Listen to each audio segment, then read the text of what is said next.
Hello everyone, welcome to a new video. আজকের ভিডিওতে discuss করব রোহিত শর্মার কারেন্ট ফর্ম নিয়ে কি কি প্রবলেম তার হচ্ছে, এবং তার সাথে ডিসকাস করব মুম্বাই ইন্ডিয়ান্স যেভাবে রুদ্ধশ্বাসভাবে ম্যাচটা কালকে জিতেছে, যেখানে প্রত্যেকেই ভেবেছিল মুম্বাই ইন্ডিয়ান্স তো এই ম্যাচটাও হেরে যাবে, এদের হয়তো আইপিএল এর থেকে অবস্থা এদের অনেক খারাপ হয়ে যাবে, কিন্তু যেভাবে আলটিমেটলি মুম্বাই ইন্ডিয়ান্স ম্যাচটাকে জিতেছে, তারপরে মুম্বাই ইন্ডিয়ান্সের কোনো প্রশংসাই যথেষ্ট নয়। প্রথমত ম্যাচের কথা বলি, দিল্লির যে ক্যাপ্টেন অক্সার প্যাটেল, সে টসে জিতে ফিল্ডিংয়ের সিদ্ধান্ত নেয়। মুম্বাই প্রথমে ব্যাট করতে নেমে রোহিত শর্মা ভালো শুরু করেছিল, শুরুর দিকে ভালো ব্যাটে লাগছিল, সবচেয়ে ভালো খেলছিল রায়ান রিকেলটন, খুব ভালো খেলছিল। প্রথমত 11 ওভারের মাথায় তারা মোটামুটি 100 রানে পৌঁছে যায়, সেখান থেকে 205 রান করে এবং 206 দিল্লির টার্গেট হয়।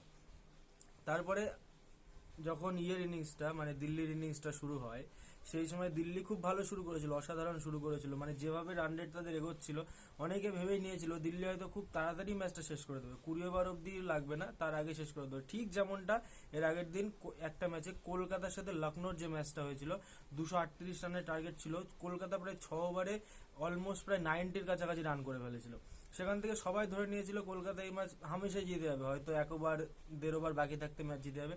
কিন্তু যেভাবে উইকেটের পতন হয়েছিল কলকাতার, সেম জিনিস হলো দিল্লির সাথে। ইভেন কেউ হয়তো ভাবতে পর্যন্ত পারেনি দিল্লি লাস্ট অব্দি অল আউট হয়ে যাবে, এবং সবচেয়ে আইপিএল এর ইতিহাসে সম্ভবত প্রথম হলো যে পরপর 3 উইকেট, 3 বলে 3 উইকেট এবং 3টেই রান আউট।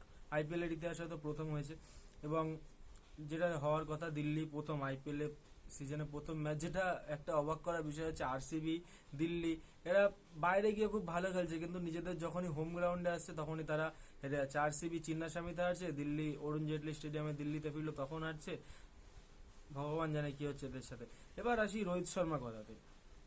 রোহিত শর্মাকে নিয়ে প্রত্যেকের যেমন এক্সপেকটেশন ছিল, আমি এর আগে ভিডিওতে একটা ধোনিকে নিয়ে ভিডিও বানিয়েছিলাম, সেই ভিডিওতেও বলেছিলাম মহেন্দ্র সিং ধোনিকে নিয়ে যেরকম ফ্যান্সদের এক্সপেকটেশন, সেরকম কিছুই তিনি পূরণ করতে পারছেন না। যে হাইপ নিয়ে মহেন্দ্র সিং ধোনিকে আনা হয়েছিল, সেই হাইপের একদম কিছুই হচ্ছে না। সেম জিনিস হচ্ছে আমাদের রোহিত শর্মার সাথে। রোহিত শর্মার সাথে শুধু এটা এই সিজন না, রোহিত শর্মার সাথে এটা আগের সিজন ধরেই হচ্ছে। যখন থেকে মুম্বাইয়ের ক্যাপ্টেনশিপ থেকে তিনি বাদ গেছেন, তখন থেকে এই জিনিসটা হয়তো আমার কখনো মনে হয় যে উনি কোথাও একটা সাইকোলজিক্যাল প্রবলেমের মধ্যে আছে, যে মুম্বাইয়ের হয়ে তিনি খেলছেন কিন্তু মুম্বাইয়ের তিনি ক্যাপ্টেন না, এরকম একটা কোনো একটা সাইকোলজিক্যাল ব্যাপার হয়তো কাজ করছে। আর তার চেয়েও বড় কথা, লাস্ট 13খানা আইপিএল ইনিংসে রোহিত শর্মা মাত্র একটা 50 করেছে।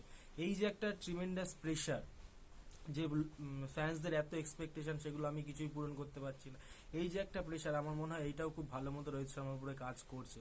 আর তার চেয়ে বড় কথা, লাস্ট আমরা দেখেছিলাম লখনৌ ম্যাচে তার একটা নিতে ইঞ্জুরি হয়েছিল, সেই ইঞ্জুরির কারণে কোনো সমস্যা তার থাকতেও পারে, সেটা একটা বড় কারণ। আর সবচেয়ে যেটা রোহিত শর্মার, আমি একটা জিনিস দেখছি যে রোহিত শর্মা আগে অনেক স্ট্রেট ব্যাটে খেলতো, মানে তুমি দেখবে long of, long on, of সাইডে কাট, তারপরে পুল।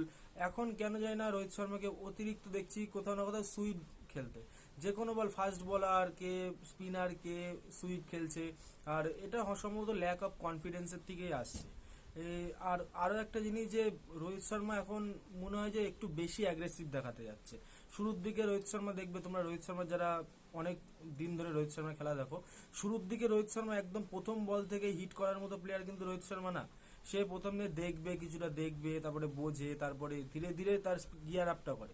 কিন্তু এখন দেখছি হালে রোহিত শর্মা শুরুতে এসে নিয়েই কোনোভাবে ব্যাট চালিয়ে দাও, এরকম সুইপ করে দাও, যে কোনোভাবে একটা খেলে দাও পিছন দিয়ে, এখান দিয়ে রান হয়ে গেলে হলো।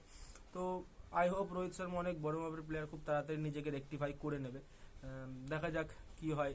রোহিত শর্মা মুম্বাই কোয়ালিফাই করতে পারে নাকি। আজকে তো চেন্নাইয়ের পালা, চেন্নাই কি করবে ওরাই জানে। দেখা হবে পরের ভিডিওতে, ততক্ষণের জন্য চ্যানেলে যুক্ত থাকো। Thank you.